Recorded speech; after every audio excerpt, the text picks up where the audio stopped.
80 out of 80। हाँ जी, अगला 1 minute बहुत ही ज़्यादा क्रूशियल है, सुन के जाना। तो जिन्होंने हमारा एग्ज़ाम बूस्टर लिया हुआ था, वहाँ पर 80 आउट ऑफ 80 हमारे एग्ज़ाम बूस्टर से ही आया है। आप कितना एफिशिएंट है हमारा कोर्स, इससे समझ सकते हैं कि जो most important question with answer है, नोट्स की बात नहीं कर रहा हूँ मैं, most important question with answers, अकेला उसमें ही 76 मार्क्स का कवर हुआ था। तो जिन्हें डाउट था या अभी भी है, तो उन्हें मैं बता दूं कि काफ़ी ज़्यादा इजी लैंग्वेज में सारे के सारे most important question with answers, notes, सब कुछ अवेलेबल है। बीएस का हर एक चैप्टर कवर्ड है, किसमें? नोट्स में। सारे चैप्टर्स कवर्ड हैं किसमें? Most important question with answers में। Most important MCQs, answer in one word, fill in the blanks available है। Top 100 fill in the blanks, top 100 answer in one word, सब कुछ अवेलेबल है। अगर आपने संकल्प पैकेज लिया हुआ है तो आपको ऑलरेडी ये सारी चीज़ें मिल गई होंगी। लेकिन अगर आपने सिर्फ एसेंशियल लिया था जिसमें मैंने इकोनॉमिक्स कवर कराया था, और अगर आपको वो पसंद आया है, आप अपग्रेड करना चाहते हैं किसमें, कि आपको मिल जाए बीएस का सब कुछ और अकाउंट्स का भी सब कुछ, सब कुछ मतलब notes, important question with answers, MCQs, each and everything, तो आपको पे करना होगा डिफरेंस। एसेंशियल का जो प्राइस था वो था 299, remaining 200 you have to pay and you will get BS and accounts.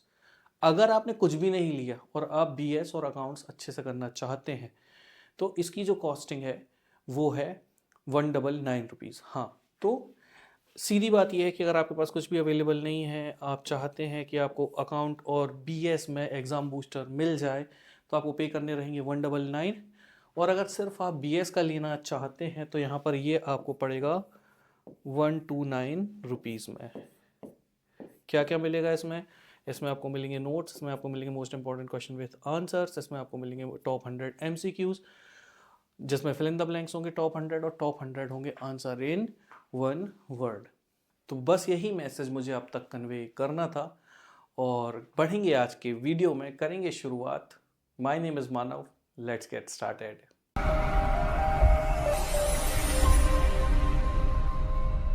Question के जितने भी प्रकार से बनने की संभावनाएं हैं, मैंने कोशिश की है कि वो भी मैं साथ में लिख दूं, लेकिन फिर भी क्वेश्चन जो है थोड़ा इधर उधर करके ही पूछा जाता है, लेकिन आंसर हमेशा सेम होते हैं। कैसे होते हैं देखो, एक एग्जांपल मैं देता हूँ। जैसे अगर आपसे बोला गया इस क्वेश्चन में what is management, it's characteristics, limitations क्या है मैनेजमेंट की, अब इन्हें क्या क्या तरीके से घुमा के पूछा जा सकता है, और भी पूछा जा सकता है, लेकिन आपको समझना है। इकोनॉमिक्स के पेपर में बच्चे बहुत सारे बोल रहे थे कि सर ये यहाँ से ऐसा पढ़ा था, ये ऐसा आया। बात कुछ नहीं थी, कान को ऐसा ना पकड़ के ऐसा पकड़ लिया गया था, लेकिन पकड़ा कान ही था। यहाँ पर आपसे क्वेश्चन पूछा जाए व्हाट इज़ मैनेजमेंट, तो यही आंसर है। अगर आपसे पूछा जाए what is characteristics of management, तो भी यही आंसर है। इसी के अंदर लिमिटेशंस आ जाती हैं, या पूछा जा सकता है कि डिफाइन करो मैनेजमेंट को और उसके कैरेक्टरिस्टिक्स को एज अ प्रोसेस। देखो, की टर्म पर फोकस करो, क्या लिखा है वहाँ पर। नहीं समझ आ रहा है तो उस शब्द को ढूंढो जिसके बारे में आपको पता है, और उससे संबंधित जो भी बातें हैं वो लिखना है। मैं हमेशा बोलता हूँ, पेड़ पूछा गया है, पेड़ समझ नहीं आ रहा, पत्ता पता है, लिख दो, छोड़ना नहीं है। क्वेश्चन की बात करेंगे तो पहला क्वेश्चन ही यही है, व्हाट इज मैनेजमेंट, इसके कैरेक्टरिस्टिक्स क्या है, इसकी लिमिटेशंस क्या है, या फिर कैरेक्टरिस्टिक्स क्या है मैनेजमेंट की, या फिर लिमिटेशंस क्या है मैनेजमेंट की। तो समझो, जो एक बिजनेस होता है वो अपनी एक्टिविटीज़ को क्या करता है, मैनेज करता है, और मैनेज करने के लिए उसको कई सारी एक्टिविटीज़ करनी पड़ती हैं। और वो एक्टिविटीज़ क्या है? प्लानिंग, ऑर्गेनाइजिंग, स्टाफिंग, डायरेक्टिंग और कंट्रोलिंग, POSDC। ये जो शब्द हैं ये आपको याद होने चाहिए, POSDC। तो भैया जो मैनेजमेंट का प्रोसेस होता है, इसमें होती है प्लानिंग, ऑर्गेनाइजिंग, स्टाफिंग, डायरेक्टिंग और कंट्रोलिंग। अब किन चीज़ों की प्लानिंग करोगे आप प्लानिंग करोगे, ऑर्गेनाइज करोगे लोगों को, रिसोर्सेज को, ताकि जो ऑर्गेनाइजेशन है वो अपने गोल्स को अचीव कर सके एफिशिएंटली और इफ़ेक्टिवली। एफिशिएंटली मतलब कम से कम वेस्टेज के साथ, इफेक्टिवली मतलब समय के साथ। More information is given over here, you can read it. Characteristics की बात करें तो पहला है गोल ओरिएंटेड। हमेशा हर एक जो फर्म होती है उसका गोल होता है, और हमेशा चाहे कोई भी हो, व्यक्ति हो या वहाँ के संसाधन हो, रिसोर्सेज हो, वो हमेशा गोल ओरिएंटेड होते हैं। और गोल क्या होता है हमेशा एक फर्म का? To earn profit. Then comes group activity. अब बहुत सारे लोग होते हैं वहाँ पर जो मिलके एक साथ कोऑर्डिनेट कर रहे होते हैं, इस वजह से ये एक ग्रुप एक्टिविटी होती है।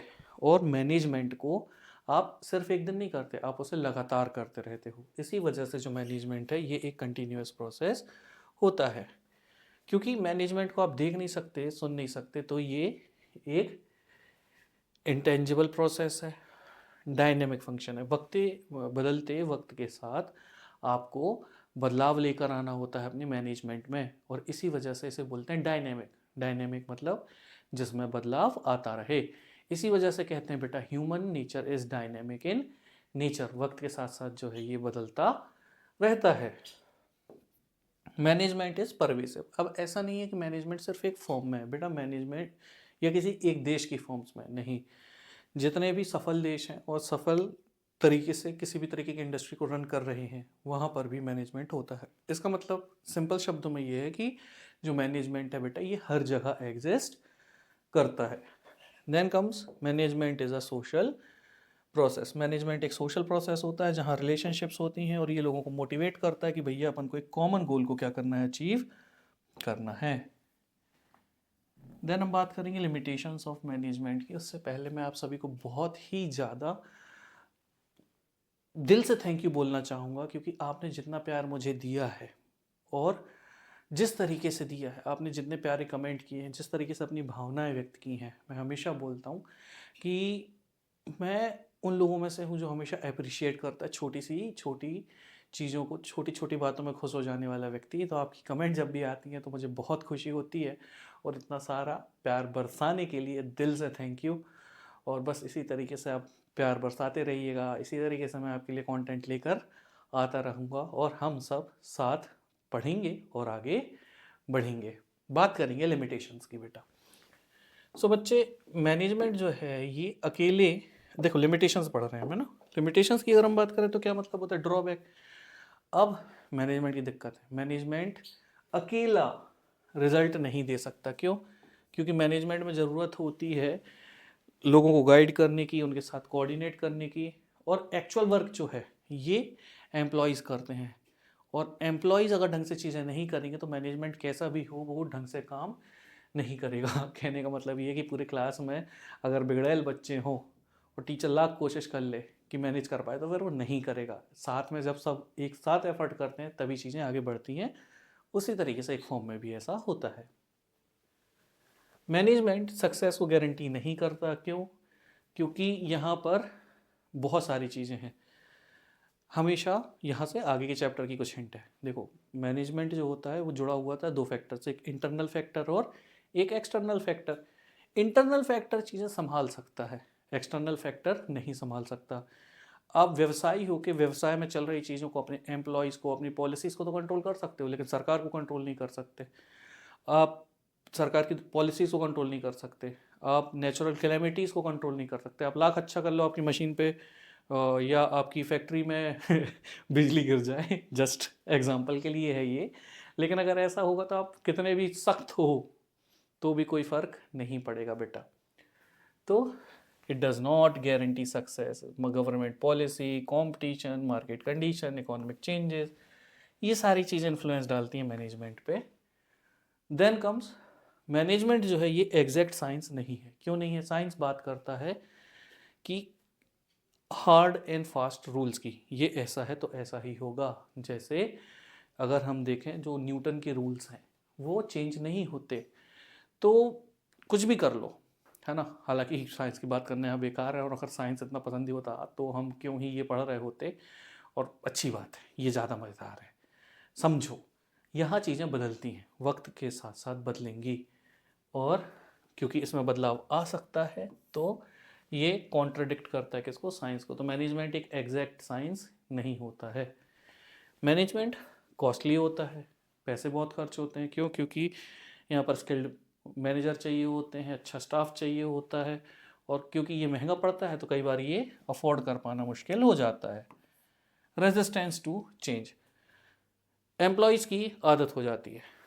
सिंपल से एग्जांपल से समझाऊँ, अगर आपको जैसे स्क्रॉल करने की आदत है लगातार, आप बदल नहीं पा रहे हो, तो बेटा मज़ा आता है तो ठीक है, कई बार चीज़ों की आदत पड़ जाती है। उसी तरीके से एक संस्था में काम कर रहे कर्मचारियों को एक पैटर्न की आदत हो जाती है।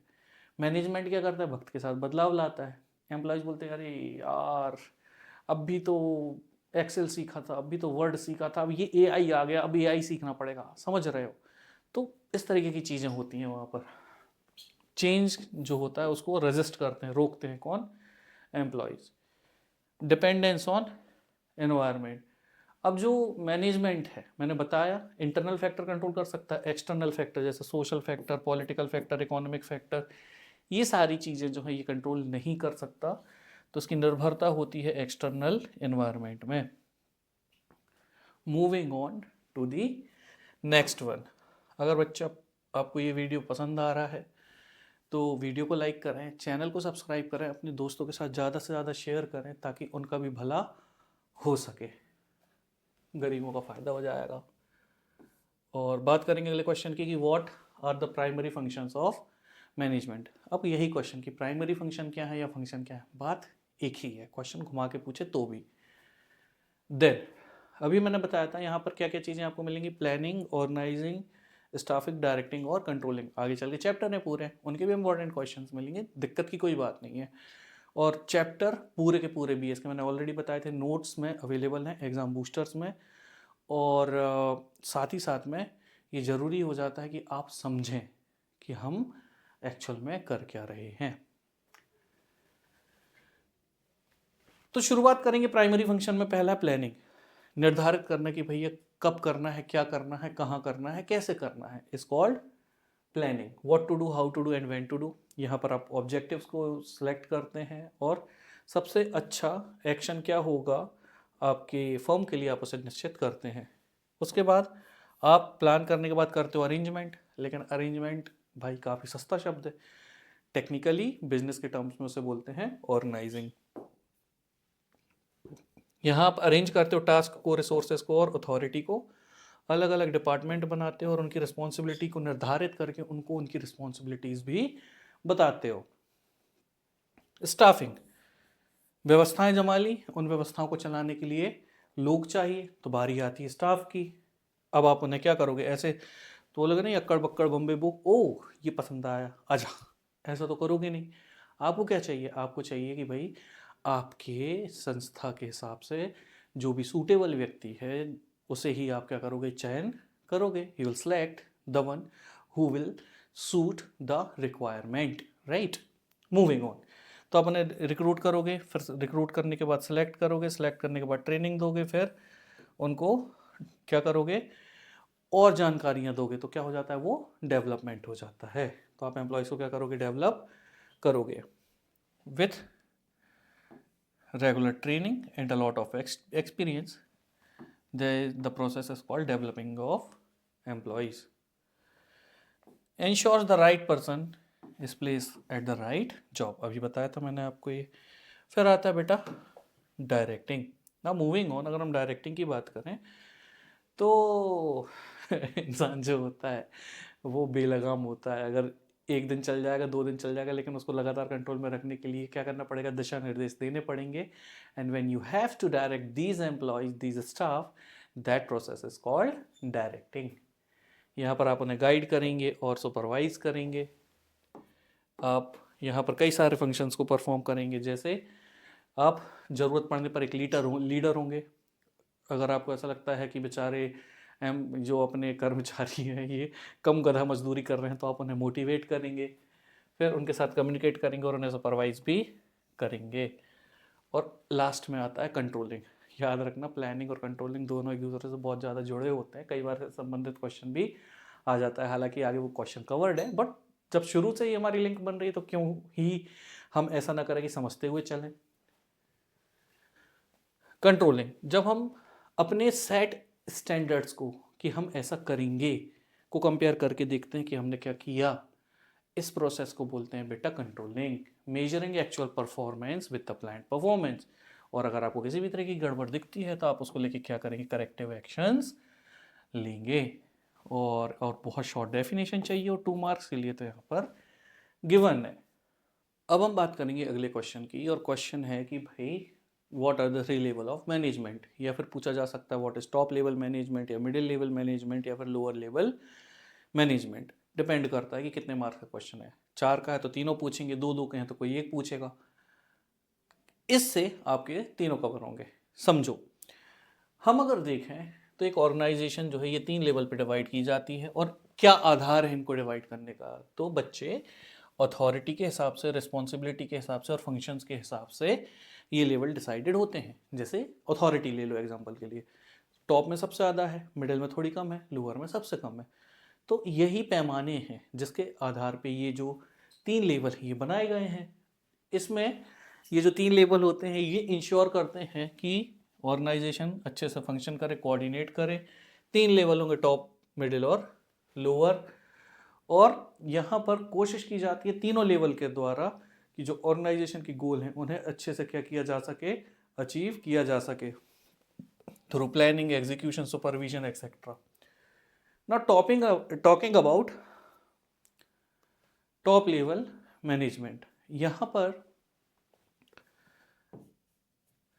शरीर से ज़्यादा चलेगा दिमाग। दिमाग चलाने वाले व्यक्ति आपको यहाँ पर ज़्यादा मिलेंगे।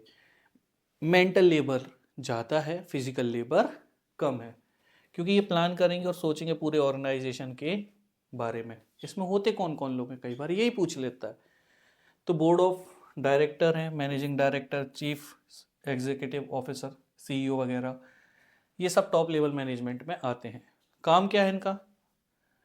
ऑब्जेक्टिव सेट करना, पॉलिसीज बनाना, प्लान्स बनाना, स्ट्रेटेजिक डिसीजन लेना, ये इंश्योर करना कि ऑर्गेनाइजेशन का कंट्रोल और डायरेक्शन सही दिशा में जाए। गवर्नमेंट, पब्लिक और शेयर होल्डर्स के साथ अच्छे रिलेशनशिप बना के रखना। फिर आता है मिडिल लेवल मैनेजमेंट।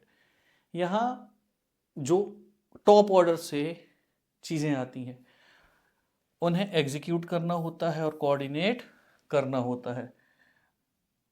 ध्यान रखना की टर्म है एग्जीक्यूशन एंड कोऑर्डिनेशन। कौन कौन मिलेगा आपको? यहाँ पर आपको मिलेंगे डिपार्टमेंटल हेड, यहाँ पर आपको मिलेंगे ब्रांच मैनेजर्स, यहाँ आपको मिलेंगे प्रोडक्शन मैनेजर। और इनके फंक्शन क्या है? टॉप मैनेजमेंट के द्वारा बनाए गए प्लान्स और पॉलिसीज को इम्प्लीमेंट करना। टॉप और लोअर मैनेजमेंट के बीच में ये एक लिंक का काम करेंगे। लोअर लेवल मैनेजर्स को ये क्या करेंगे? सुपरवाइज करेंगे और कंट्रोल करेंगे उस हिसाब से जैसा जैसे टॉप लेवल वालों ने बोला था। और जो पॉलिसीज बनी है वर्कर्स के लिए, उन पॉलिसीज का इंटरप्रिटेशन करके देंगे। Then comes lower level management. ये डे टू डे ऑपरेशन से जुड़ा हुआ होता है। यहाँ आपको सुपरवाइजर मिलेंगे, यहाँ आपको फोरमैन मिलेंगे। और इनका काम क्या है? ये सब वर्कर्स को सुपरवाइज करेंगे। इसी वजह से लोअर लेवल मैनेजर्स भी कहा जाता है। वर्कर्स में उनको जो जॉब करना है वो बताएंगे, डिसिप्लिन मेंटेन करेंगे, रिसोर्सेज जो है इंश्योर करेंगे कि काफ़ी एफिशिएंटली यूज़ हो, और परफॉर्मेंस जो है उसके बारे में जानकारी देंगे किसको? मिडिल मैनेजमेंट को। तो ये थे 3 लेवल। बढ़ेंगे नेक्स्ट क्वेश्चन में, और नेक्स्ट क्वेश्चन है what are the objectives of management. अब याद रखना क्वेश्चन डायरेक्ट भी आ सकता है, what are the objectives of management, या फिर व्हाट आर ऑर्गेनाइजेशनल, सोशल या पर्सनल रिस्पॉन्सिबिलिटी ऑफ मैनेजमेंट। इनसे संबंधित किसी भी तरीके का शब्द अगर आता है तो यही आंसर ही होना है। 3 कैटेगरी आपको यहाँ मिलेंगी। जैसा मैंने बताया था कि ऑब्जेक्टिव जो हैं कैसे होंगे? 3 ऑब्जेक्टिव होंगे किसके? मैनेजमेंट के। एक ऑर्गेनाइजेशनल, दूसरा सोशल, या और तीसरा पर्सनल या इंडिविजुअल। इंडिविजुअली ये भी पूछ सकते हैं, या डायरेक्ट सारे ऑब्जेक्टिव्स भी पूछ सकते हैं। वही निर्भर करेगा, जितना पूछेंगे उसी हिसाब से आपको लिखना है, उसी हिसाब से आपको मार्क्स मिलेंगे। ऑर्गेनाइजेशनल ऑब्जेक्टिव, एक जो ऑर्गेनाइजेशन होती है सबसे पहले वो क्या करती है? खुद के और ऑब्जेक्टिव को अचीव करने की कोशिश करती है। ये घूमते हैं किसकी तरफ? कि जो बिजनेस है ये ग्रो करे, यहाँ पर प्रॉस्पेरिटी आए, और इसी वजह से इसके 3 गोल निकलेंगे। बहुत इंपॉर्टेंट है बेटा, ये मान के चलो, इंपॉर्टेंट का भी इंपॉर्टेंट है। तो ऑर्गेनाइजेशनल ऑब्जेक्टिव होते हैं 3, सर्वाइवल, फिर प्रॉफिट, फिर ग्रोथ। क्योंकि हर एक व्यवसाय को शुरू में जिंदा रहना ज़रूरी है, और इतना रेवेन्यू ज़रूरी है कमाना कि अपने कॉस्ट को कवर कर सके। एक बार कॉस्ट कवर हो जाएंगे तो फिर बचत होने लगेगी, तो निकलेगा प्रॉफिट। प्रॉफिट क्या है? रिवॉर्ड है रिस्क लेने के लिए। प्रॉफिट काफ़ी ज़्यादा ज़रूरी होता है क्योंकि वो कवर करता है कॉस्ट को, और भविष्य की सक्सेस को भी ये क्या करेगा? इंसेंटिवाइज करेगा। Then comes growth. अब प्रॉफिट होने लगा तो आगे चल के ग्रोथ होगी। स्टैग्नेशन एक स्लो डेथ होती है, मतलब एक फर्म है वो प्रॉफिट कमा रही है, मतलब सीधी बात है, मान लो एक कंपनी है राजू लिमिटेड, उसने खोला और वही एक ब्रांच खोली है 20 साल से, तो उसे बोलते हैं स्टैग्नेशन। अब वो प्रॉफिट कमा रही है लेकिन क्या कर रहा है? वो और ब्रांच डाल नहीं रहा, अपने ऑपरेशंस बढ़ा नहीं रहा, प्रोडक्ट बढ़ा नहीं रहा, तो क्या हो गया? स्टैग्नेट। बिजनेस में बोलते हैं कि बेटा ये एक स्लो डेथ होती है, आपको धीरे धीरे धीरे धीरे बढ़ना होता है, एक्सपेंड करना होता है। तो हमेशा जो स्केल होता है बिजनेस का उसे बढ़ाया जाता है, नए एम्प्लॉयज़ को लाके, नए प्रोडक्ट को लाके, या फिर मार्केट शेयर को बढ़ा के। इसलिए हर कंपनी कोशिश करती रहती है कि हमें क्या करना है? एक्सपेंड करना है। गूगल जैसी बड़ी बड़ी कंपनी नए नए प्रोडक्ट क्यों लाती है? क्योंकि उनको स्टैग्नेट नहीं होना है, वक्त के साथ साथ आगे बढ़ना है, नए एम्प्लॉयज़ रखने हैं, नए प्रोडक्ट लाने हैं और ग्रो करते जाना है। तो सवाल ये उठता है कि सिर्फ यही ऑब्जेक्टिव है? नहीं, कुछ ऑब्जेक्टिव ऐसे हैं जो हमारे सोसाइटी के प्रति भी होते हैं। कंपनी एक वैक्यूम में तो एग्जिस्ट करती नहीं है, ये एक समाज का हिस्सा होते हैं, सोसाइटी का हिस्सा होते हैं। तो कम्युनिटी के प्रति जो उनकी जिम्मेदारी है वो भी उन्हें पूरी करनी होती है, और ये पूरी होगी कैसे?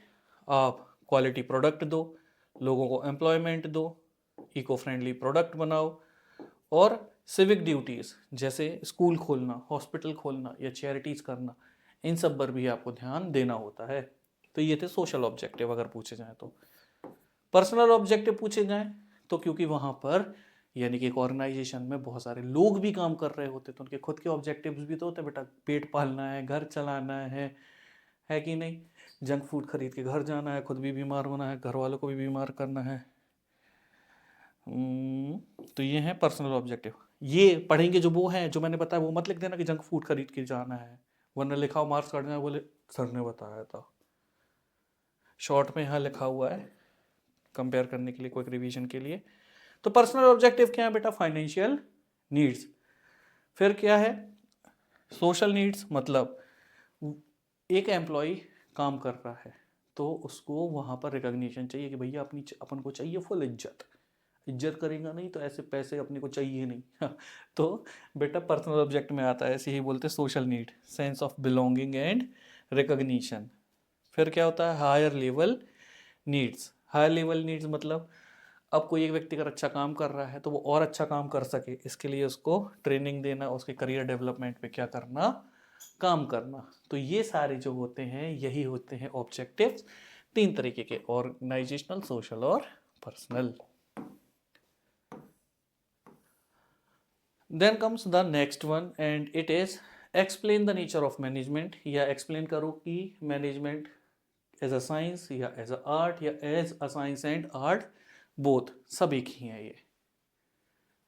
तो बात करें पहला मैनेजमेंट एज अ साइंस की, साधारण शब्दों में समझो। कुछ किताबें लिख दी गई हैं जो आगे चल के बीबीए और एमबीए में बच्चे पढ़ेंगे। अब वो पूरी दुनिया में सेम है, जिन्हें बदला नहीं जा सकता। उससे एक बेसिक स्ट्रक्चर मिल जाता है ना? उस बेसिक स्ट्रक्चर के हिसाब से क्या होता है? हम मैनेजमेंट को पढ़ते हैं। उसे बदला नहीं जा सकता, और जैसे बदला नहीं जा सकता वो क्या है? साइंस है। तो मैनेजमेंट एज अ साइंस अगर हम पढ़ें तो क्योंकि यहाँ एक सिस्टमैटिक नॉलेज होता है, कुछ प्रिंसिपल ऐसे हैं जो काफ़ी ज़्यादा प्रूवन है, तो यहाँ सिर्फ तुक्के का काम नहीं होता, सदियाँ लग जाती हैं उन्हें समझने में। इसी वजह से ये होता है management as a science. Reason, systematised body of knowledge. Physics और बायोलॉजी जैसे यहाँ पर इनकी खुद की थ्योरी होती है और कॉन्सेप्ट होते हैं। एग्जाम्पल के लिए आगे चल के आपको मिलेंगे ही, हेनरी फेयोल और फ्रेडरिक टेलर, इन सभी ने क्या करी? थ्योरीज दी हैं जो आके दुनिया में सारे लोग पढ़ते हैं। फिर आता है scientific method.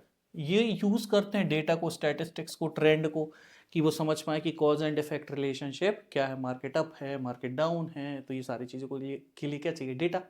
And when you are using data it is considered as type of science. Universal validity वही पूरी दुनिया में माना जाता है। फिर एज एन आर्ट, है ना, वही बात कि बता दिया बेटा ये चीजें हैं, पोहा बनाओ, 4 लोगों को दो, 4 अलग तरीके का टेस्ट आएगा। क्यों? क्योंकि बनाने की विधि सेम है लेकिन इम्प्लीमेंट करने का तरीका अलग है। उसी तरीके से मैनेजमेंट की किताबें तो पढ़ लेते हैं सारे मैनेजर्स, और सवाल ये है कि क्या सारे मैनेजर वैसा ही इंप्लीमेंट करते हैं? आंसर इज नहीं, वो अपने हिसाब से करते हैं। इसी वजह से बोला जाता है मैनेजमेंट एज एन आर्ट, क्योंकि यहाँ पर क्या है, एक पर्सनल टच प्रोवाइड किया जाता है नॉलेज की प्रैक्टिकल एप्लीकेशन को। रीजन फिर ये पर्सनलाइज्ड एप्लीकेशन। 2 मैनेजर एक तरीके से काम नहीं कर सकते, सबकी अपनी पर्सनैलिटी है, सबका अपना तरीका है। प्रैक्टिकल नॉलेज तो थ्योरी के हिसाब से ही सब नहीं चलती, और उन्हें ठीक करने के लिए, मतलब सीधी बात यह है कि जो लिखा था वो पढ़ लिया, अब उन्हें इम्प्लाई करना है। तो कैसे करोगे? अपने तरीके से। एग्जाम्पल के लिए मान लो 2 कोवर्कर्स में लड़ाई हो गई, तो 4 लोग आएंगे तो 4 अपने तरीके से ठीक करेंगे, चारों एक साथ ठीक नहीं करेंगे। फिर क्रिएटिविटी एंड इनोवेशन, यहाँ आपको देखने के लिए मिल जाएगी क्रिएटिविटी, क्योंकि बहुत सारे manager out of the box solution लेके आते हैं समस्या को सुलझाने के लिए। फिर परफेक्शन थ्रू प्रैक्टिस, जैसे एक म्यूजिशियन, जैसे एक सिंगर, जैसे एक पेंटर समय के साथ साथ क्या होता जाता है, निपुण होता जाता है, अच्छा होता जाता है, उसी तरीके से मैनेजर भी मैनेजमेंट के कार्यों को संभालते संभालते क्या हो जाते हैं, काफ़ी ज़्यादा एक्सपर्ट हो जाते हैं, जो कि एक ट्रेट माना जाता है, एक गुण माना जाता है आर्ट का। तो ये था मैनेजमेंट एज अ साइंस, ये था management as an art. Then comes अगला क्वेश्चन कि कोऑर्डिनेशन क्या है, या कोऑर्डिनेशन को एक्सप्लेन करो, या कोऑर्डिनेशन को एक्सप्लेन करो as an essence of management. कुछ भी पूछा जाए यही आंसर है। तो कोऑर्डिनेशन एक ऐसा प्रोसेस होता है जहां हम इंटीग्रेट करते हैं, हार्मोनाइज करते हैं। इंटीग्रेट करना मतलब मिलाना, हार्मोनाइज मतलब उनके बीच में एक सामंजस्य, सिंक डेवलप करना, कि चीज़ें जो हैं अच्छे से चल पाएं। तो किन के बीच में हार्मोनाइज करना पड़ेगा चीज़ों को? हमने अभी पढ़ा था कि मैनेजमेंट में कई सारे वर्कर्स हैं, कई सारे डिपार्टमेंट हैं। अब सब लोगों को एक साथ समन्वय में रहना काफ़ी ज़्यादा ज़रूरी होता है। समन्वय का मतलब वही होता है सिंक में रहना, कोऑर्डिनेटेड रहना, एक दूसरे के साथ जानकारी में रहना, है ना। तो इन सभी को जब एक दूसरे के साथ कोऑर्डिनेट करना पड़ता है ताकि वो कॉमन गोल्स को ऑर्गेनाइजेशन के एफिशिएंटली अचीव कर सकें, इसे ही बोलते हैं कोऑर्डिनेशन। और अगर हम इसके बारे में बात करें coordination as an essence of management की, तो ये समझो, क्योंकि ये दुनिया के सारे ऑर्गेनाइजेशन में होता है और सारे लेवल्स में होता है, इसी वजह से ये एक एसेंस है, सारे लेवल्स में चाहिए, चाहे टॉप हो, चाहे मिडिल हो, चाहे लोअर हो, ये कंटिन्यूस प्रोसेस होता है। यहाँ आपको यूनिटी ऑफ एक्शन मिलेगी, मतलब यहाँ ये इंश्योर किया जाता है कि हर एक तरीके का एम्प्लॉय जो है इस तरीके से काम करे कि जो ऑर्गेनाइजेशन के गोल्स हैं वो अचीव हो सकें। ग्रुप एफर्ट यहाँ पर इंटीग्रेट होते हैं। कोऑर्डिनेशन इंश्योर करता है कि ज़्यादा से ज़्यादा इफेक्टिवनेस आ सके, ज़्यादा से ज़्यादा एफिशिएंसी आ सके, किसमें? हमारे ऑर्गेनाइजेशन में। Then coordination is implicit to all function of management, है ना। तो जितने फंक्शन है मैनेजमेंट, उन सब के अंदर आपको क्या मिलेगा? कोऑर्डिनेशन मिलेगा, इसीलिए बोला जाता है इम्प्लिसिट।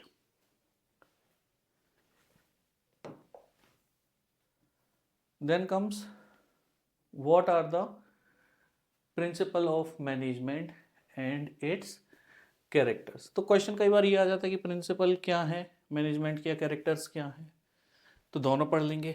तो भाई समझो, नेचर पूरी दुनिया में एप्लीकेबल है, सारे तरीके के फॉर्म्स में एप्लीकेबल है, स्कूल में, फैक्ट्रीज में, सब जगह एक गाइडलाइंस मिलती हैं। जिस तरीके से आप एग्ज़ाम पेपर जाने के लिए एग्ज़ाम पेपर देने जाते हो तो लिखा हुआ होता है कि एग्ज़ाम पेपर इस तरीके से देना है, ये करना है, ये नहीं करना है, गाइडलाइंस हैं। उसी तरीके से जो मैनेजमेंट है उसमें भी आपको कुछ गाइडलाइंस देखने के लिए मिल जाएंगी। लेकिन ये निर्भर करती कि उनका इस्तेमाल कैसे हो रहा है। क्यों? क्योंकि छोटी सी शॉप में उसका इस्तेमाल अलग होगा और एक बड़ी कंपनी में उसका इस्तेमाल अलग होगा। समय के साथ साथ प्रैक्टिस करते करते ये आता है। फ्लेक्सिबल होता है नेचर में। क्यों? क्योंकि सिचुएशंस के हिसाब से बदला जा सकता है। ये इन्फ्लुएंस करता है ह्यूमन बिहेवियर को। क्यों? क्योंकि अगर एम्प्लॉय ढंग से काम नहीं कर रहे हैं तो हम कोशिश करेंगे कि उनको डायरेक्ट करें और मोटिवेट करें उस काम को करने के लिए। इससे क्या होगा? उनका मोरल बूस्ट होगा और उनकी प्रोडक्टिविटी भी बढ़ेगी। कॉज एंड इफेक्ट रिलेशनशिप, यहां पर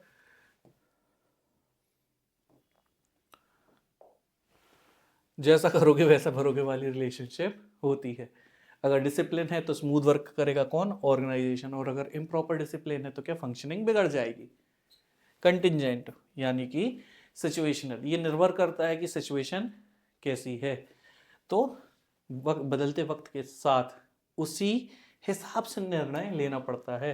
अथॉरिटी भी बदलती है और रिस्पॉन्सिबिलिटी भी बदलती है। फिर आता है बहुत important question, what is the difference between centralisation and decentralisation, या व्हाट इज सेंट्रलाइजेशन या फिर व्हाट इज डिसेंट्रलाइजेशन। सिंपल सी बात है, जब पावर कहीं एक जगह पर कॉन्सेंट्रेटेड है तो सेंट्रलाइजेशन, और उसे अगर अलग अलग तरीके से बांट दिया गया है तो वो क्या है? डिसेंट्रलाइजेशन है। तो कई फैमिलीज में होते हैं, आपने देखा होगा एकदम कठोर, है ना, जिन्हें आप पीठ पीछे बोलते कि यार बहुत खड़ूस है, सुनती नहीं है किसी के टाइप के लोग होते हैं, जिनके आगे किसी की नहीं चलती। तो समझ लो वो व्यक्ति क्या है? सेंट्रलाइज्ड है, सारी पावर अपने पास रखा हुआ। लेकिन कई लोग होते हैं बोलते कि अरे क्या चाचा हैं, या क्या मामा, या दादू क्या हैं, या नानू क्या हैं। समझ रहे हो?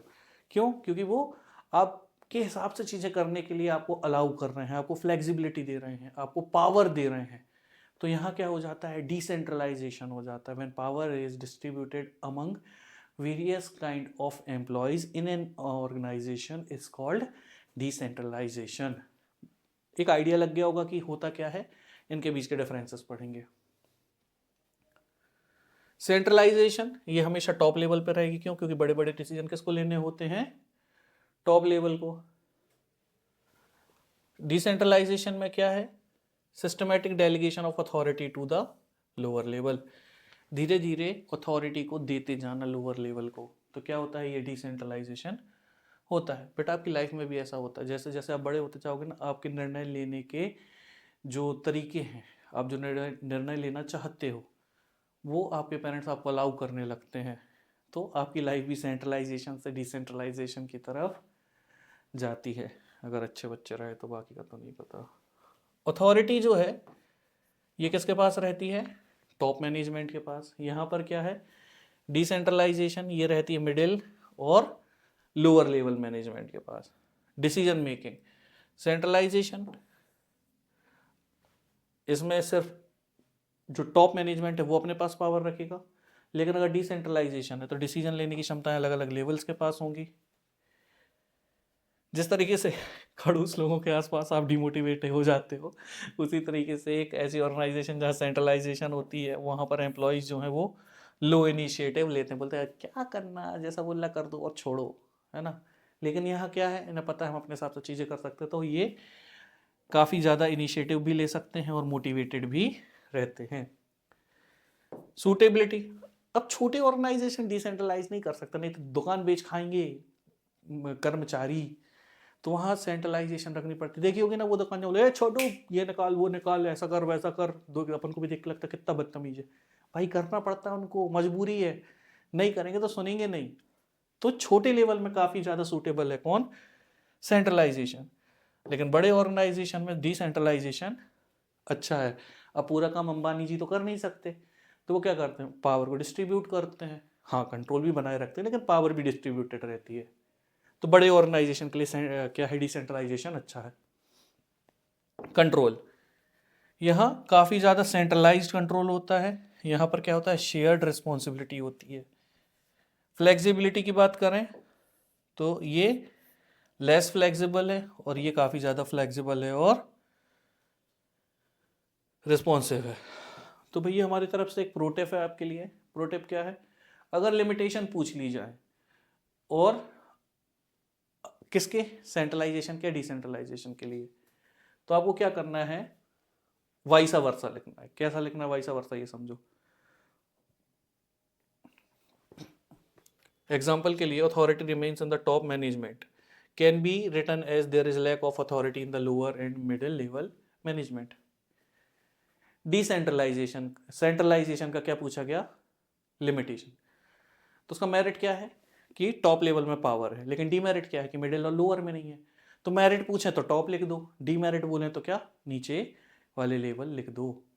अब देखिए ये जो क्वेश्चन है ये कैसे कैसे घुमा के पूछ लेते हैं। कई बार डायरेक्टली आ जाता है कि भाई जो अपने टेलर हैं इनके प्रिंसिपल को आप डायरेक्ट लिखो, या कई बार क्वेश्चन आता है what are the principle of scientific management. Taylor का नाम भी नहीं है लेकिन संबंधित टेलर से है।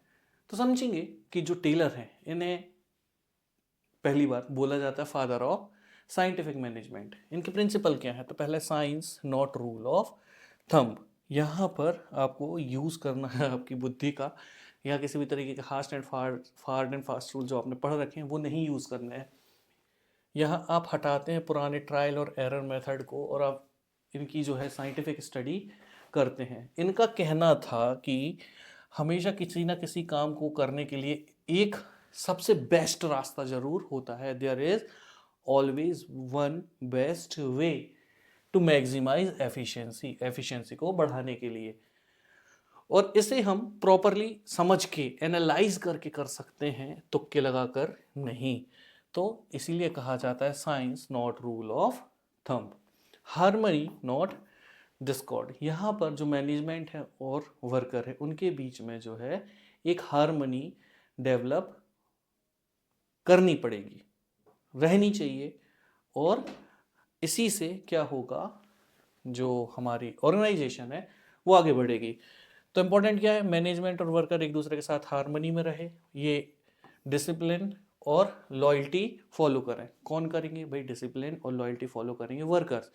लेकिन मैनेजमेंट का भी एक काम है कि वो क्या करेंगे, किसी भी तरीके के प्रॉफिट जो हो रहे हैं उसे शेयर करेंगे, किसके साथ, अपने वर्कर्स के साथ। Then comes mental revolution. कई बार अंदर से क्वेश्चन आ जाता है कि मेंटल रेवोल्यूशन क्या है। तो भैया टेलर ने बोला मेंटल रेवोल्यूशन ये वो सिचुएशन है जहां पर बोथ पार्टी मींस मैनेजमेंट और वर्कर ये फोकस करते हैं compete करने की जगह पर बढ़ाने को, किसको, प्रॉफिट को। और ये प्रॉफिट बढ़ेगा कैसे, प्रोडक्शन के through. Instead of chasing the profit और chasing the money, you should focus on increasing the profit, क्योंकि प्रॉफिट बढ़ेगा तो अपने आप क्या हो जाएगा, आपका शेयर बढ़ जाएगा। और इसे ही बोला गया mental revolution. Then comes cooperation not individualism. यहाँ पर हर एक व्यक्ति क्या है, ऑर्गेनाइजेशन 10 अलग अलग लोगों से मिलकर बनी है। उन 10 लोगों को अपने बारे में सोचना छोड़कर एक साथ एज अ ग्रुप आकर आगे बढ़ना पड़ेगा, कोऑपरेशन करना पड़ेगा, इंडिविजुअलाइज नहीं होना पड़ेगा। और हार्मनी नॉट डिस्कॉर्ड की एक्सटेंशन है ये एक। कई बार क्वेश्चन आ जाता है कि what is the extension of harmony not discord, then the answer is cooperation not individualism. Management worker को इन्वॉल्व करके चलेंगे डिसीजन मेकिंग प्रोसेस में, जैसे आप उनसे सजेशन ले सकते हो कि भाई कॉस्ट कैसे रिड्यूस कर सकते हैं। उसी तरीके से जो वर्कर हैं ये क्या करेंगे कि स्ट्राइक वगैरह में नहीं जाएंगे, फालतू की डिमांड नहीं करेंगे। क्यों, क्योंकि इसकी वजह से समय बर्बाद होता है, समय बर्बाद होने की वजह से प्रॉफिट जाते हैं और फिर जो टॉप मैनेजमेंट है वो चढ़ने लगता है। फिर क्या है, development of each and every person to greatest efficiency and prosperity. वहाँ यानी कि ऑर्गेनाइजेशन में जितने लोग काम कर रहे हैं कोशिश करनी चाहिए ऑर्गेनाइजेशन को कि हर एक व्यक्ति अपनी जो बेस्ट कैपेसिटी है उस हिसाब से काम कर पाए। क्यों, क्योंकि जब हर एक व्यक्ति अपने बेस्ट कैपेसिटी पर काम करेगा तो जो ऑर्गेनाइजेशन है वो अपने आप बेस्ट कैपेसिटी पर काम करेगी। तो ये था हमारे पास आंसर, किसका, टेलर के प्रिंसिपल का, साइंटिफिक मैनेजमेंट का आंसर। अब हम बढ़ेंगे और आगे हम बात करेंगे जनरल मैनेजमेंट की। Remember, F.W. Taylor is called father of scientific management. लेकिन यहाँ हम जो पढ़ेंगे उन्हें कहा जाता है फादर ऑफ जनरल मैनेजमेंट, और फादर ऑफ जनरल मैनेजमेंट कहा जाता है हेनरी फेयोल को। और यहाँ पर इससे भी क्वेश्चन आता ही है, तो आपको याद रखने होंगे ये प्रिंसिपल। लेकिन ये जो प्रिंसिपल हैं ये लोग अक्सर भूल जाते हैं, और इसे मैं आपको एक ट्रिक से याद रखाऊंगा और आप कभी नहीं भूलेंगे। तो आप इमेजिन कीजिए, अब ये याद रखिए, ये ट्रिक कहीं अवेलेबल नहीं है, ये मैंने ही बनाई है और मैं ही एक्सक्लूसिवली इसे अपने ऑफलाइन इंस्टीट्यूट में पढ़ाता रहता था। ऑफलाइन से याद आया कि हमारा इंस्टीट्यूट इंदौर में लोकेटेड है। अगर आप चाहते हैं कि आपका कोई भी रिलेटिव या आपका कोई भी पहचान का व्यक्ति डायरेक्टली मुझसे पढ़े और इंदौर में वो रह सकता है, तो Singh institute, remember Singh institute पूरा, और वो आके इंक्वायरी कर सकते हैं, एडमिशन ले सकते हैं, they will directly interact with me as well. और कभी अगर आपका इंदौर आना हो तो आपका भी हमारे इंस्टीट्यूट में बहुत ज़्यादा स्वागत है। सो रिमेंबर, बात हम कर रहे थे किनकी, ट्रिक्स की। तो एक व्यक्ति है, ठीक है, वो बहुत मेहनत करता है, पागल हो जाता है यूपी, लेकिन वो यूपीएससी वाली दुनिया में नहीं है। उनके यहाँ पर एक एग्ज़ाम होता है, वो यूपीएससी का एग्ज़ाम नहीं होता, वो होता है बेटा सीएसओ का। किसका एग्ज़ाम होता है? सीएसओ का। वैसे ये एक वैकेंसी सच में एग्जिस्ट करती है, चीफ स्टैटिस्टिकल ऑफिसर। तो ठुकरा के मेरा प्यार मेरा इंतकाम देखेगी वाली जो वैकेंसी है वो यूपीएससी नहीं है, वो है सीएसओ की।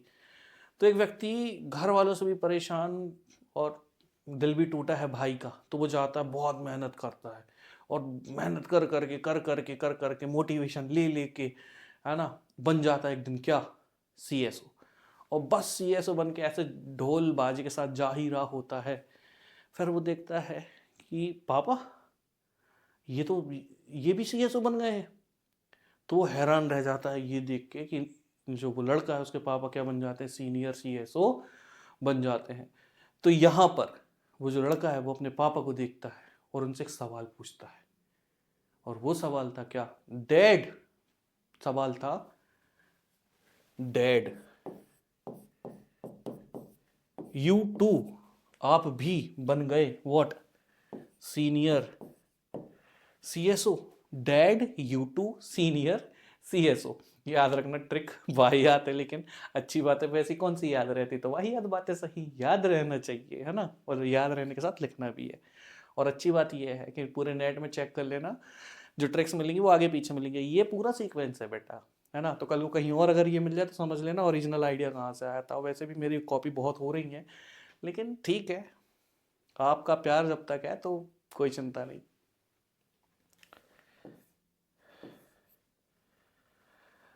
यहाँ पर वो बोलेगा dad you to senior CSO. तो डैड ने बोला बेटा, वो मोटिवेट करना चाहता है अपने बेटे को, या डिमोटिवेट मान लो, कुछ भी डिपेंड्स। बोलते इट वॉज ईजी, क्या बोला उन्होंने, ईजी। लेकिन डैड जो हैं पक्का उन्होंने पैसा देके सीनियर सीएसओ की पोजीशन ली होगी, क्यों, क्योंकि इनकी जो ईजी की स्पेलिंग थी वो थी गलत। उनकी ईजी की स्पेलिंग थी ESIE।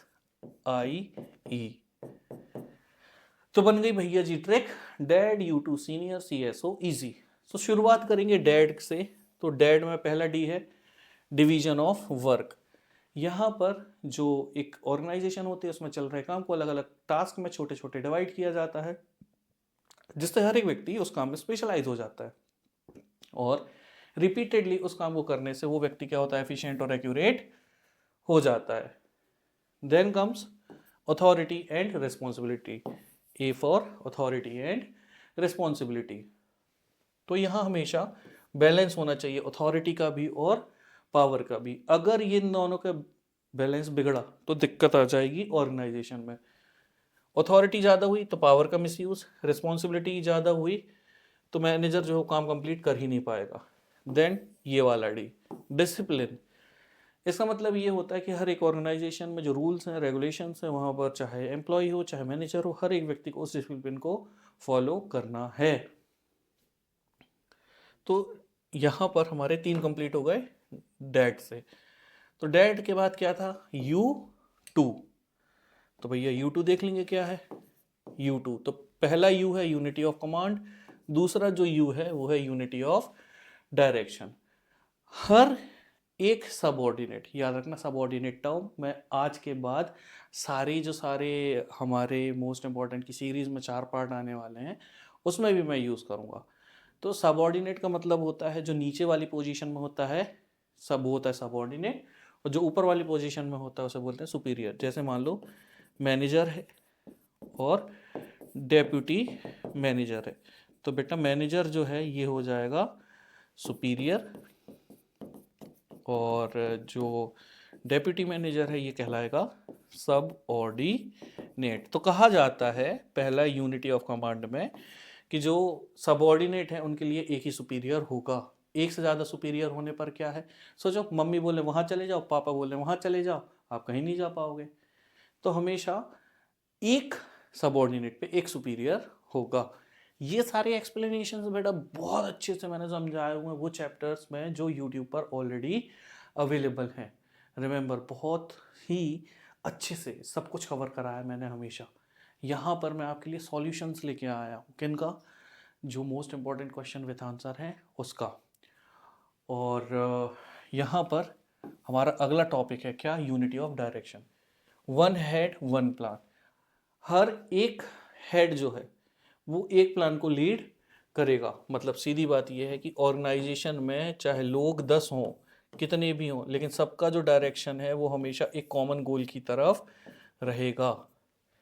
इसे बोला जाता है unity of direction. Then comes next one, subordination S. याद रखना U2 हमने कंप्लीट कर लिया है। तो उसने क्या बोला था, डेड U2। फिर क्या बोला था उसने, सीनियर, SR, सीनियर। तो SR में एस का फुल फॉर्म होता है subordination of individual interest to general interest. हर एक व्यक्ति को ऑर्गेनाइजेशन में अपने खुद के इंटरेस्ट से पहले एक बार ये जरूर देखना चाहिए, समझना चाहिए कि जो कंपनी के इंटरेस्ट हैं वो क्या हैं। और जब आप कंपनी के बारे में सोचोगे तो वो कहलाएगा कि you are having general interest rather than individual interest. तो आपको इंडिविजुअल इंटरेस्ट ऐसा नहीं है रखना नहीं है, बाद में रखना है, पहले रखना है जनरल इंटरेस्ट को। So it will become subordination of what, individual interest to general interest. फिर आर की बात करें तो होता है रेम्यूनरेशन ऑफ एम्प्लॉयज।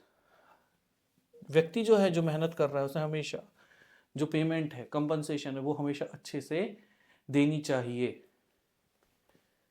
चाहे एम्प्लॉयज हो चाहे ऑर्गेनाइजेशन हो। इससे क्या होगा, हर एक व्यक्ति खुश रहेगा तो साथ आगे बढ़ेंगे सारे के सारे। सेंट्रलाइजेशन, डिसेंट्रलाइजेशन मैंने आपको समझाया था, ट्रिक के में आगे बढ़ेंगे। तो पहला था DAD जो हम पढ़ चुके हैं, U2 सीनियर हो गया। तो CSO में पहला C है सेंट्रलाइजेशन एंड डिसेंट्रलाइजेशन, S आता स्केलर चेन। जब नीचे वाले लेवल से ऊपर वाले लेवल तक पावर जाती है तो बेटा इसे ही हम बोलते हैं स्केलर चेन। और स्केलर चेन में इमरजेंसीज के समय क्या होगा, हम यूज़ कर सकते हैं किसको, गैंग प्लैंक को ना। गैंग प्लैंक क्या है, देखो ये टॉप मोस्ट व्यक्ति है, ये अलग अलग लोग रिपोर्ट करेंगे इसको, यहाँ के अलग अलग रिपोर्ट करेंगे इसको, ये इससे बात करेगा कुछ भी काम होने पर, इसी तरीके से चलेगा। लेकिन इमरजेंसी पड़ी तो एक ही लेवल के दो लोग एक दूसरे से बात करके जल्दबाजी में अगर कोई डिसीजन लेना तो ले सकते हैं। एग्जांपल के लिए प्रोडक्शन मैनेजमेंट, मतलब प्रोडक्शन डिपार्टमेंट है और मार्केटिंग डिपार्टमेंट है, दोनों के डेप्यूटी मैनेजर मिलकर एक डिसीजन ले सकते हैं अगर इमरजेंसी आए तो। क्यों, क्योंकि पोजीशन में एकदम आमने सामने वो है। आम भाषा में अगर समझो तो मान लो दो सब इंस्पेक्टर हैं, उन्हें कोई एक बहुत इंपॉर्टेंट डिसीजन लेना है, और मान लो जो चीफ इंस्पेक्टर है वो अवेलेबल नहीं है, तो दो सब इंस्पेक्टर मिलके डिसीजन ले सकते हैं। अब याद रखना ये एक हाइपोथेटिकल एग्जांपल है, जो आपकी क्लैरिटी के लिए, रियल वर्ल्ड में ये सब कुछ एग्जिस्ट नहीं करता। दो सब इंस्पेक्टर आएंगे तो बोलेंगे मैं खाऊंगा पैसा, दूसरा बोलेगा मैं खाऊंगा पैसा, यही चलेगा। तो CSO में C और S हो गया। O आता है ऑर्डर। हर एक जिंदा चीज के लिए और रिसोर्सेज के लिए, मतलब for person as well as for resources, सबकी अपनी अपनी जगह होती है। तो हर एक व्यक्ति का और हर एक रिसोर्स का अपनी जगह पर उपलब्ध होना जरूरी होता है। फिक्स्ड प्लेस फॉर एवरीथिंग, और इसे ही बोलते हैं ऑर्डर। देन कम्स घूस खिला के CSO बने हुए पिताजी, जिन्होंने इजी की स्पेलिंग बोली थी गलत, जिसमें पहला E स्टैंड फॉर इक्विटी। हर एक व्यक्ति के साथ समान भाव रखा जाएगा। मुद्दा नहीं है कि जेंडर क्या है, रेस क्या है, कास्ट क्या है, कुछ भी नहीं। S comes for stability of tenure of personal. जब भी कोई व्यक्ति है आपके फॉर्म में, ऑर्गेनाइजेशन में, आपको ये इंश्योर करना है कि वो स्टेबल रहे, वो बार बार स्विच ना करे। क्यों? क्योंकि कंपनी में जब लोग बार बार आएंगे जाएंगे तो वहाँ पर खर्चे आएंगे, और खर्चे आने की वजह से क्या होगा कि आपका जो वर्क फ्लो है वो बिगड़ जाएगा। तो कोशिश करनी चाहिए, मतलब सीधी बात, एक व्यक्ति आएगा टिकेगा तो उसके लिए भी अच्छा है, कंपनी के लिए भी अच्छा है। तो इंश्योर करना कि वो क्या रहे, यहाँ पर स्टेबल रहे। आई फॉर इनिशिएटिव, एनकरेज करना चाहिए किसको? वर्कर्स को, ताकि वो इनिशिएटिव ले सकें, इम्प्रूवमेंट ला सकें और अपने आप को जुड़ा हुआ महसूस कर सकें किससे? कंपनी से। देन कम्स एस्पिरिट दी कॉप्स। यहाँ पर क्या है? Management should promote a sense of team spirit and unity. Management को कोशिश करनी चाहिए कि वर्कर जो है ये एक दूसरे की बिचिंग करने की बजाय एक दूसरे के साथ में रह सकें और यूनिटी में काम कर सकें। इसे ही बोला जाता है एस्पिरिट दी कॉप्स। और ये हो गया इस ट्रिक के थ्रू आपके 14 के 14 प्रिंसिपल हो गए आपको याद of general management. Remember, Taylor and Fayol are two different person. One is called scientific, father of scientific management, another is called general management. एक के 4 रूल्स थे और एक के जो है वो 14 प्रिंसिपल्स थे। और इसको याद रखने की ट्रिक मैंने आपको बता दी है। Dead, U2, senior, CSO, easy. कहानी क्या थी बता चुका हूँ मैं। Moving on to the next question. Remember, Taylor की जब भी बात निकलती है तो दो तरह के क्वेश्चन निकलते हैं। एक तो कि भाई उनके जो, दिखा देता हूँ, देखो क्वेश्चन का टाइटल पढ़ो, प्रिंसिपल क्या है टेलर के, ये प्रिंसिपल क्या है साइंटिफिक मैनेजमेंट के। यहाँ कहीं भी टेक्निक नहीं लिखा।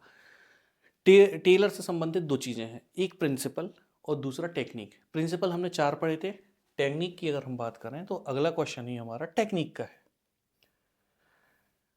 तो जो टेक्निक है साइंटिफिक मैनेजमेंट की, ये टेलर ने दी थी। अब इसमें जो क्वेश्चन है, कई बार इनमें से कोई एक पूछ लिया जाता है 2 मार्क्स में, कंबाइन 4 मार्क्स में। तो 4 है।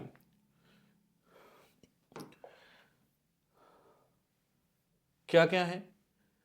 पहला है फंक्शनल फोरमैनशिप, फिर क्या है standardisation and simplification of work, फिर क्या है वर्क स्टडी, फिर क्या है डिफरेंशियल पीस वेज सिस्टम। लेकिन इसमें सबसे पहले अगर हम बात करें किसकी, फंक्शनल फोरमैनशिप की, तो है ये समझो कि टेलर ने ये बोला कि एक सिंगल सुपरवाइजर ढंग से काम नहीं कर सकता। तो उन्होंने बताया कि आप 8 अलग अलग तरीके के बॉसेस रखो जिनका अलग अलग काम होगा। ये जो 8 बॉस होंगे, इसमें 4 का काम होगा प्लानिंग का और 4 का काम होगा उसको एग्जीक्यूट करवाने का। कौन है वो 4 जो प्लानिंग करेंगे? तो उसको याद रखने की ट्रिक है जो उसका नाम है डर्ट। तो डर्ट में जो डी है वो होता है डिसिप्लिनेरियन का, आई जो होता है वो होता है इंस्ट्रक्शन कार्ड क्लर्क का, आर होता है रूट क्लर्क का, और टी होता है टाइम एंड कॉस्ट क्लर्क का। एग्जीक्यूशन जो करेंगे वो बॉसेस कौन से हैं? तो बेटा उसकी ट्रिक है RIGS, RIGS। R for repair boss, I for inspector, G for gang boss and S for speed boss. Then comes standardisation and simplification of work. जो काम है उसके स्टैंडर्ड सेट कर दो, सिंप्लीफाई कर दो। तो स्टैंडर्ड सेट करना और सिंप्लीफाई करना। सिंप्लीफाई कैसे कर सकते हो? अननेसेसरी की जो चीज़ें उन्हें हटा दो, चाहे टाइप हो, चाहे साइज हो, चाहे ग्रेड हो। इससे क्या होगा? कॉस्ट रिड्यूस हो जाएगा, फालतू की इन्वेंट्री यानी स्टॉक भी नहीं होगा। वर्क स्टडी, वर्क स्टडी जो है ये फोकस करवाता है किसको? इंसान जो काम कर रहा है ऑर्गेनाइजेशन में, उसके मेथड को, मोशन को, टाइम एक्सेट्रा को। क्या समझो, किसी भी काम को करने का एक बेस्ट मेथड होता है और उस मेथड को आपको ढूंढना है। तो वर्क स्टडी के अंदर जो मेथड स्टडी हो गई, उसका मतलब हुआ उस कार्य को बेहतरीन तरीके से करने की जो टेक्निक्स हैं उसको ढूंढना। फिर क्या आता है? Motion study. मोशन स्टडी कैसे कर सकते हो? मान लो आप किसी काम को कर रहे हो, 4 राउंड लगा रहे हो, 4 चीज़ें अलग अलग लाने, लेकिन एक ही राउंड में अगर 4 ले आओ तो क्या है? मोशन स्टडी है। देखना, एलिमिनेट करना फालतू के मोशंस को। इसके लिए कैमरा यूज़ किया जा सकता है, स्टॉप वॉच यूज़ की जा सकती है। फिर क्या है? Time study. Time study is related to stop watch. किसी काम को करने का अपना एक समय होता है। अब कौन सा काम किस व्यक्ति के द्वारा कितनी देर में किया जा रहा है इसको ऑब्जर्व करना है, फिर एक स्टैंडर्ड टाइम सेट करना कि हाँ यार ये काम इतने इतने मिनट में हो जाएगा। जैसे एग्जांपल के लिए कोई एक काम है वो 40 मिनट में होता है, तो अगले बार से आपको कोशिश करनी है कि आपके जो वर्कर्स हैं वो 40 मिनट या उससे कम में उसको कंप्लीट करें। तो ये होता है टाइम स्टडी। ऑब्जेक्टिव क्या है टाइम स्टडी के, मैंने आपको बताया, इनमें से अपने आप अंदर के पॉइंट्स पूछ लिए जाते हैं। तो टाइम स्टडी के जो ऑब्जेक्टिव्स हैं कि वर्कर कितने रखने हैं, उनको पैसा कितना देना है यानी इंसेंटिव क्या है, और लेबर कॉस्ट को कम कैसे किया जा सकता है, कितने लोग चाहिए, कितना पैसा देना है और कितना पैसा बचाना है। ये है ऑब्जेक्टिव किसके, टाइम स्टडी के। फिर आता है फैटीग स्टडी, किस व्यक्ति को कितनी देर तक काम करने के लिए बोलना है और कितनी देर के बाद उससे बोलना है कि भैया रेस्ट कर लो। जैसे मैं हमेशा आपसे बोलता हूँ कि जब आप पढ़ रहे हो तो 40 मिनट का टाइमर लगाओ, no distraction, no phone, nothing. और अगेन अगर नोट्स पढ़ रहे हो बेटा, बहुत सारे बच्चे बोलते हैं सर कि ये तो डिस्ट्रैक्शन होता है स्क्रीन से। कुछ नहीं होता बेटा, मतलब पीडीएफ लोड हो गई है ना, फ़ोन को डालो फ्लाइट मोड में और चलने दो। करने वाले बहाना नहीं ढूंढते, करने वाले करके दिखाते हैं। तो कितना काम करना है और रेस्ट कितना होगा, वही मैं जो बता रहा था, 40 मिनट पढ़ो, 10 मिनट का ब्रेक लो, स्क्रीन से दूर होके हंसो, बोलो, बताओ, डांट खा लो, कुछ भी करो, 10 मिनट के लिए मूव करके फिर वापस से एक 40 मिनट की जो शिफ्ट है उसे शुरू करो। फिर होता है डिफरेंशिएट करना एफिशिएंट वर्कर को और इनएफिशिएंट वर्कर को, और इसी को ही बोला जाता है डिफरेंशियल पीस वेज सिस्टम। मतलब ऐसी जगह जहाँ एफिशिएंट जो वर्कर हैं उनको अच्छा पैसा पे करना और जो कम काम कर रहे हैं उनको अंडर पेड रखना। कैसे, मान लो आपने बोला कि भैया आप यानी लेबर्स एक दिन में 10 डब्बे बनाएंगे। अगर 10 डब्बे बनाए तो 10 डब्बे के बाद जो 11वां डब्बा बनेगा उसमें हर व्यक्ति को मिलेगा 50 रुपये।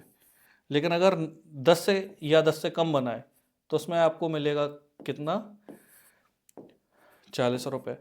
तो अब हर वर्कर कोशिश करेगा कि वो क्या करे, 10 से ज़्यादा डब्बे को प्रोड्यूस करे। यानी कि यहाँ पर जो अच्छा काम करेगा एफिशिएंट वर्कर होगा तो उसे हायर रेट पे पे करना, जो इनएफिशिएंट है उसे अंडर रेट यानी लोअर रेट पे रखना। पर्पस क्या है, अब ऐसा नहीं है हमारी किसी से दुश्मनी, काम अच्छा करोगे तो रिवॉर्ड मिलेगा। तो बस स्टैंडर्ड को सेट करना और हाई परफॉर्मेंस को रिवॉर्ड देना। नाउ नेक्स्ट क्वेश्चन, अब याद रखना जो फेयोल है और टेलर है इनके बीच समानताएं भी थी, सिमिलरिटीज भी थी और डिफरेंसेस भी थे, ये भी पूछ लेते हैं। क्योंकि अभी हमने हम दोनों को पढ़ा है तो आपको इतना तो याद होगा कि टेलर साइंटिफिक मैनेजमेंट के फादर हैं, फेयोल जो हैं वो जनरल मैनेजमेंट के फादर हैं, है ना। तो क्या सिमिलैरिटीज़ है यहाँ और क्या डिफरेंसेस हैं हम समझेंगे। तो सिमिलैरिटीज समझो, दोनों ने ये कोशिश करी कि जो एफिशिएंसी और प्रोडक्टिविटी है ये बढ़ जाए ऑर्गेनाइजेशन में। और नेक्स्ट टॉपिक इज कि साइंटिफिक अप्रोच रखना किसके लिए, मैनेजमेंट के लिए। दोनों ने ही बोला तुक्के नहीं चलाना है, मेहनत करनी है, दिमाग लगाना है। स्ट्रेस ऑन कोऑपरेशन, दोनों ने बोला कि कोऑपरेशन जरूरी है। यूनिवर्सल एप्लीकेबिलिटी, पूरी दुनिया की हर फर्म में ये एप्लीकेबल है।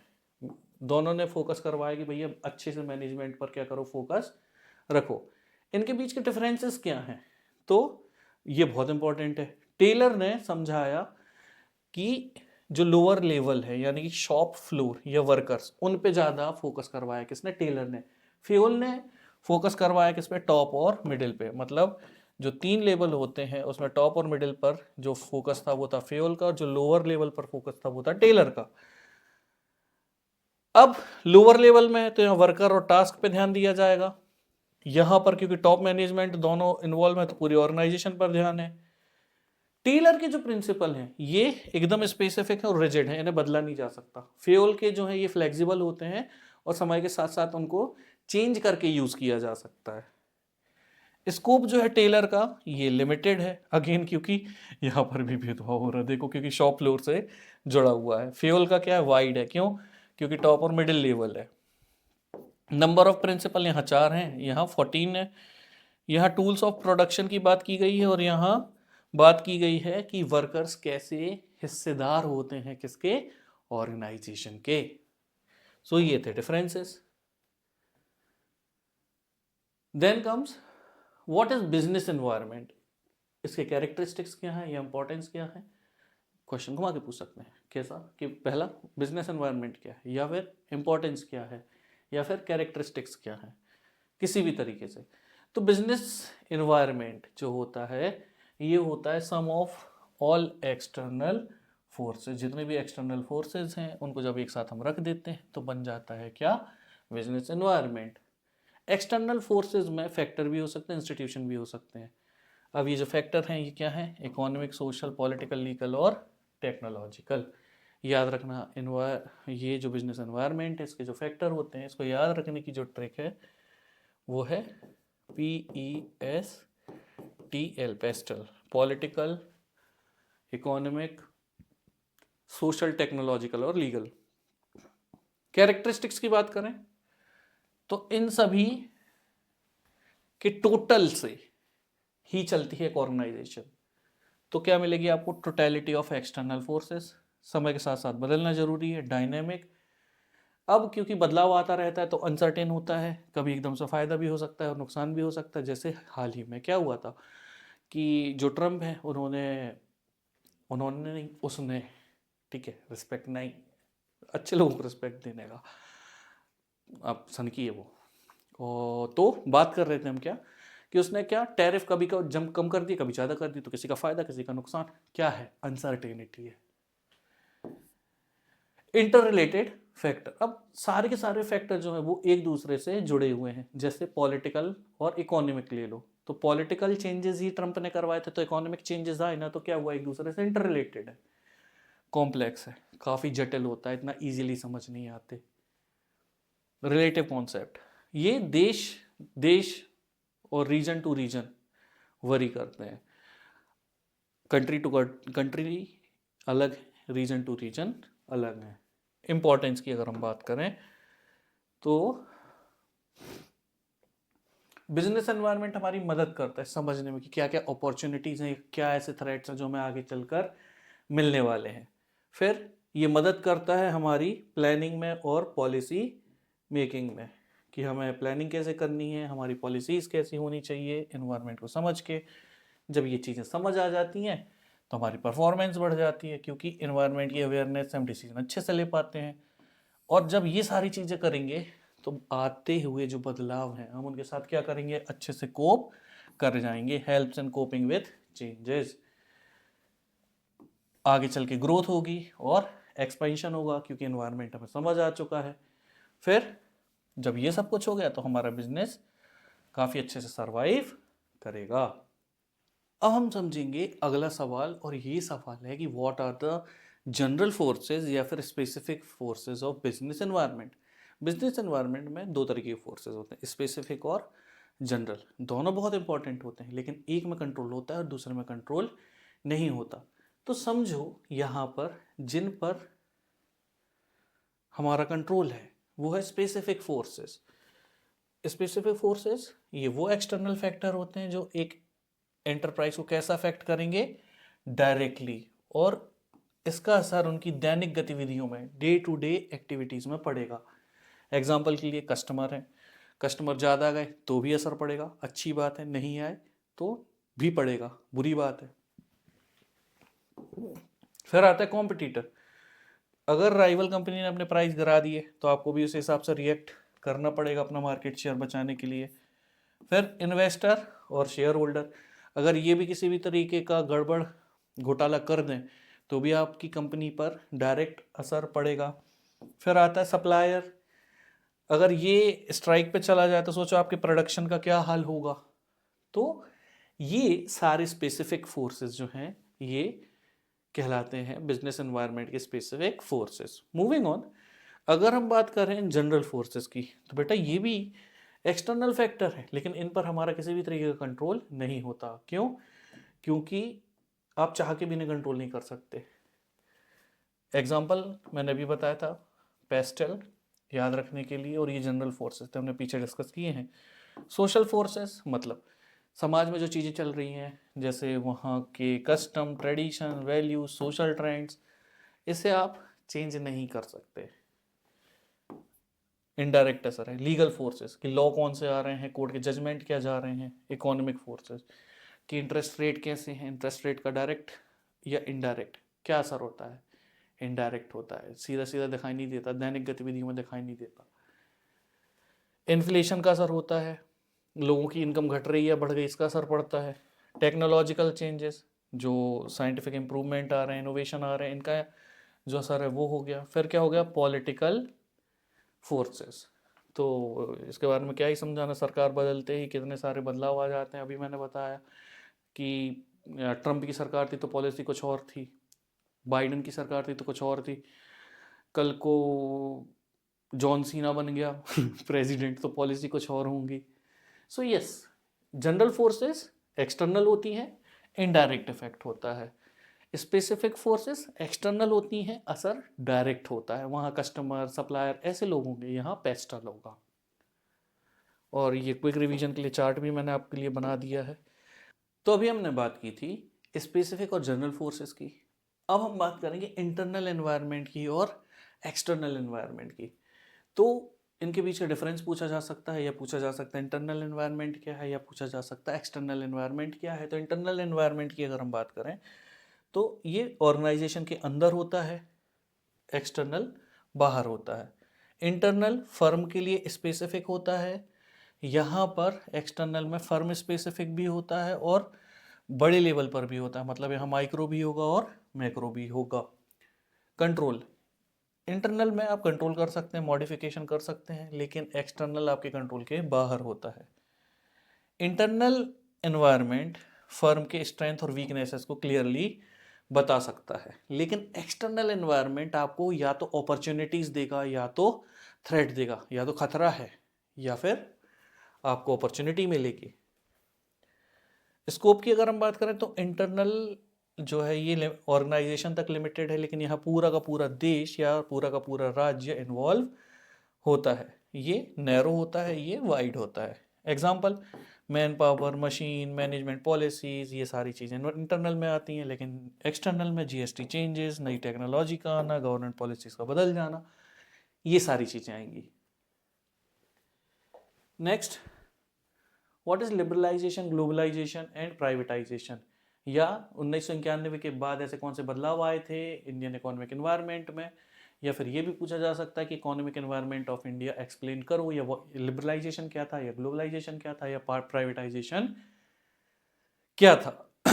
तो अब ये समझो 1991 के पहले सरकार जो है ये काफ़ी ज़्यादा प्रोटेक्टिव थी, बाहर की कंपनी इसको नहीं आती देती थी।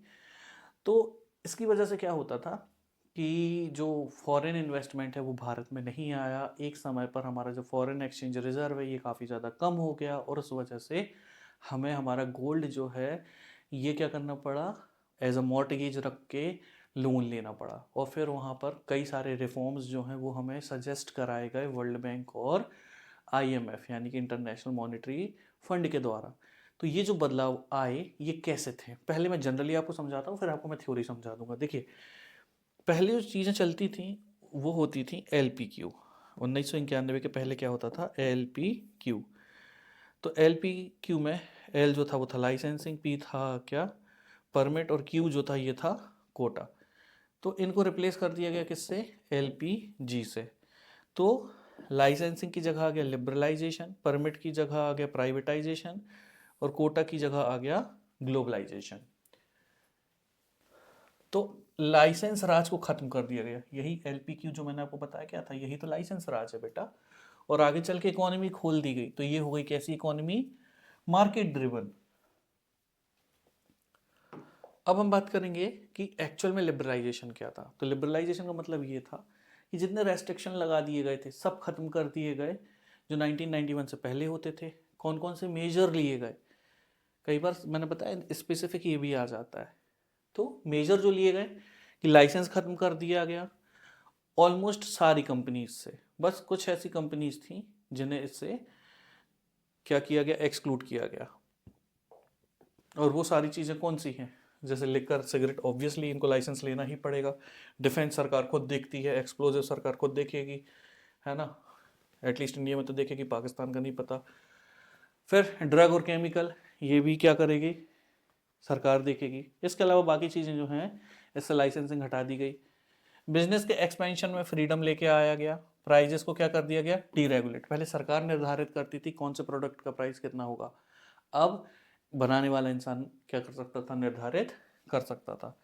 टैक्स रेट जो है ना रिड्यूस कर दिया गया। फॉरेन एक्सचेंज को और इजी कर दिया गया ताकि जो रॉ मटेरियल है, टेक्नोलॉजी है, ये ज़्यादा अच्छे से आ सके।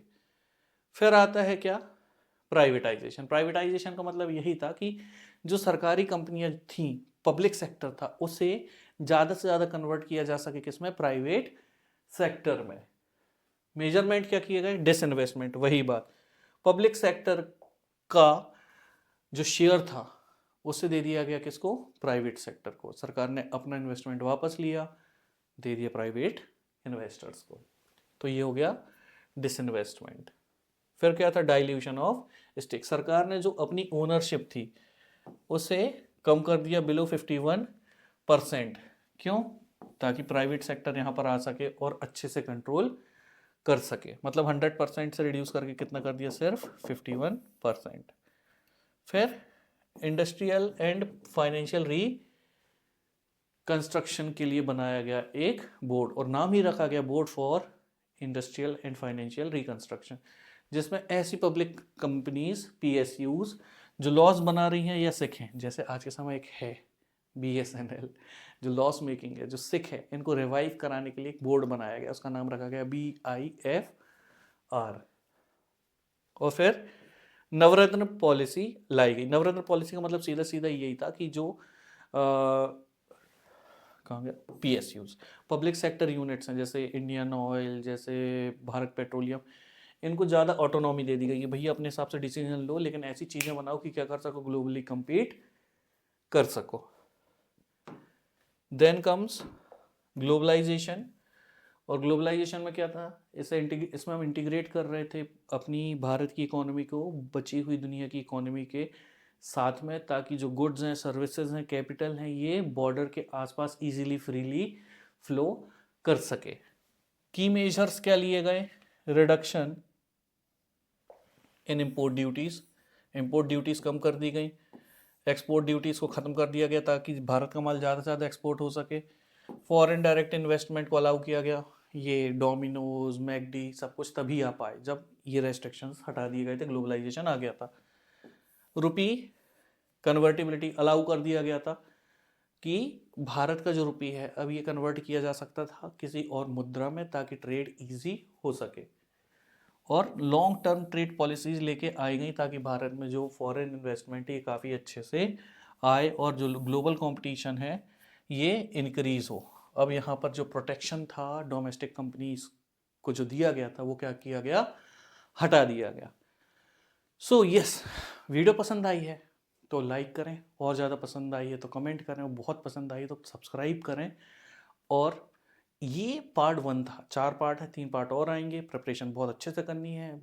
एग्ज़ाम बूस्टर्स अवेलेबल हैं। ज़्यादा जानकारी के लिए आप मुझे मैसेज कर सकते हैं 9009999923 पर। यहाँ पर आपको एग्ज़ाम बूस्टर मिल जाएगा। इसके बारे में जानकारी मैंने आपको शुरू में दे दी थी। So yes, I will see you in the next one. खुश रहिए, पढ़ते रहिए। मेरा नाम है मानव, साइनिंग ऑफ। जय हिंद।